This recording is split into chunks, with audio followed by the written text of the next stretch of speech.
I caught him in my apartment, shirtless and rummaging through my fridge, but he stopped, spun around, and, without missing a beat, started speaking in a thick Irish accent. He said his name was Rory, my boyfriend's twin brother from Dublin, in town for a few weeks. I laughed, thinking it was a joke, but he doubled down, even texting from a new WhatsApp number and calling at weird hours to keep the act going. Sometimes, Rory would show up at bars, sitting right next to me, flirting, acting like we'd never met before, while my boyfriend couldn't make it. I started questioning my sanity, especially when mutual friends swore they'd met both brothers. It got worse.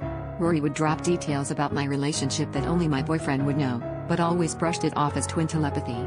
The lies started seeping into everything. He'd disappear for hours, sometimes days, blaming family emergencies, and every time I confronted him, I got flipped on. You're paranoid, you're jealous, you're making things up. My friends told me I was lucky to have someone so devoted, but I stopped trusting my own gut. I even caught myself apologizing for things I didn't do, just to keep the peace. The breaking point came when I showed up at his apartment unannounced and found Rory's Irish passport on the table, same photo, same birthday, but the last name was spelled backwards. He walked in mid-confrontation, dropped the accent in a heartbeat, and just stared at me, like he'd finally been caught at a magic show gone wrong.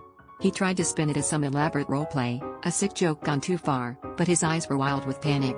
I screamed, he cried, and in that chaos, the truth spilled out. There was no twin, just a double life, a backup persona for cheating, for escaping, for living out whatever fantasy he wanted without consequences.